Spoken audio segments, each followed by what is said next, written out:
প্রিয় দর্শক বন্ধুগণ নমস্কার। আসিଅଛି নূতন আপডেট নেই ଯାହାକି ଆପଣମାନେ ନିହାତି ଦେଖିବା ଦରକାର। ଓଡ଼ିଶାର ପାଣିପାଗ ଖବର ବିଷୟରେ ଦର୍ଶକ ବନ୍ଧୁ, ଓଡ଼ିଶାର ପାଗ ଶୁଖିଲା ରହିବ, କିନ୍ତୁ ଦିନରେ ଶୀତ ଅନୁଭବ ହେବ, ରାତିରେ ଭୟଙ୍କର ଶୀତ ହେବ, ସକାଳ ସମୟରେ ଘନ କୁହୁଡ଼ି ପ୍ରବଳ ଶୀତ ହେବ ବୋଲି ଅନୁମାନ କରାଯାଉଅଛି। ଓଡ଼ିଶା ରାଜ୍ୟରେ ଚାଲିଛି ଶୀତର ଲହରୀ, ପୁରା ଓଡ଼ିଶାକୁ ଗ୍ରାସ କରିଅଛି ଶୀତ। ରାଜ୍ୟର 7ଟି ଜିଲ୍ଲାରେ ତାପମାତ୍ରା 10 ଡିଗ୍ରୀ ସେଲସିୟସରୁ କମ୍ ଚାଲିଛି। ପାରଦ ପାଣିପାଗ ବିଭାଗ ଚେତନା କରିଛି, ଆଗାମୀ ସପ୍ତାହରେ ମଧ୍ୟ ପ୍ରବଳ ଶୀତ ହେବ ବୋଲି ଘୋଷଣା କରାଯାଇଛି। ଶୀତ ଯୋଗୁଁ ଲୋକମାନଙ୍କ ଜୀବନ ଅସ୍ତବ୍ୟସ୍ତ ହୋଇଛି, ସେଥିପାଇଁ ସମସ୍ତଙ୍କୁ ସତର୍କ ରହିବା ପାଇଁ ପରାମର୍ଶ ଦିଆଯାଇଛି। ଓଡ଼ିଶାର ଶୀତ ପ୍ରଖୋପ ଜାରି, 7ଟି ଜିଲ୍ଲାରେ ପାରଦ ତଳକୁ ଯାଉଅଛି। ପ୍ରବଳ ଶୀତ, ଦିନକୁ ଶୀତ ଏବଂ ସକାଳ ସମୟରେ ଘନ କୁହୁଡ଼ି ଦେଖିବାକୁ ମିଳୁଅଛି। ଆଗାମୀ ସପ୍ତାହରେ ମଧ୍ୟ ହାଡ଼ଭଙ୍ଗା ଶୀତ ହେବ ବୋଲି ଅନୁମାନ କରାଯାଉଛି। କେତୋଟି ଜିଲ୍ଲାରେ ୟେଲୋ ଆଲର୍ଟ କରାଯାଇଛି, ସାବଧାନ ରହିବାକୁ ପରାମର୍ଶ ଦିଆଯାଇଛି। ରାଜ୍ୟର ଶୀତ ବଢ଼ିବା ବେଳକୁ କେତୋଟି ଜିଲ୍ଲାରେ ପ୍ରବଳରୁ ଅତି ପ୍ରବଳ ଶୀତ କୁହୁଡ଼ି ବୋଲି ଅନୁମାନ କରାଯାଉଅଛି। ଦର୍ଶକ ବନ୍ଧୁ, ଅନ୍ୟ ଜିଲ୍ଲା ବିଷୟରେ ଜାଣିବା ପୂର୍ବରୁ ଯଦି ଆପଣମାନେ ଆମ ଚ୍ୟାନେଲକୁ ନୂତନ, ତେବେ ଗୋଟେ ଲାଇକ୍, କମେଣ୍ଟ ଏବଂ ସେୟାର କରିବେ ବୋଲି ଅନୁରୋଧ ରହିଲା ଏବଂ ଚ୍ୟାନେଲଟିକୁ ସବସ୍କ୍ରାଇବ କରିବେ ବୋଲି ମଧ୍ୟ ଅନୁରୋଧ ରହିଲା। ପାଖରେ ଥିବା ବେଲ୍ ଆଇକନଟିକୁ ଅନ୍ କରିବେ, ଯାହାଫଳରେ ଆଗାମୀ ଆପଡେଟଟି ସର୍ବପ୍ରଥମେ ଆପଣଙ୍କ ପାଖରେ ପହଞ୍ଚିଯିବ।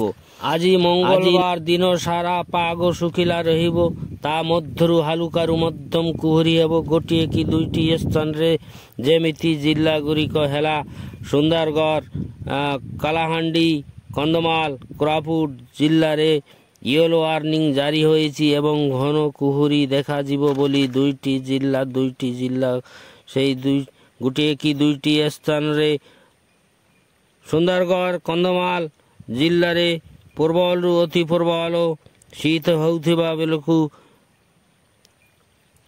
ସୁନ୍ଦରଗଡ଼, ଅନୁଗୁଳ ଜିଲ୍ଲାରେ ପ୍ରବଳ କୁହୁଡ଼ି ହେବ ବୋଲି ଅନୁମାନ କରାଯାଉଅଛି।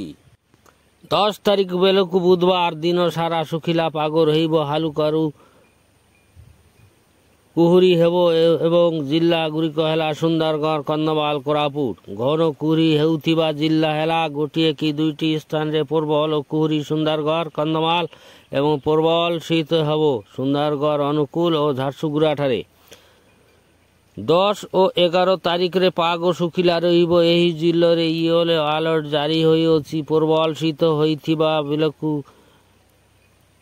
ସୁନ୍ଦରଗଡ଼, ଅନୁଗୁଳ, ଝାରସୁଗୁଡ଼ା, କାଲାହାଣ୍ଡି, କନ୍ଧମାଳ, ଜଗତସିଂହପୁର, କୋରାପୁଟ, ସୋନପୁର, କଟକ ଜିଲ୍ଲାରେ ପ୍ରବଳ ଘନ କୁହୁଡ଼ି ପ୍ରବଳ ଶୀତ ହେବ ବୋଲି ଅନୁମାନ କରାଯାଉଅଛି।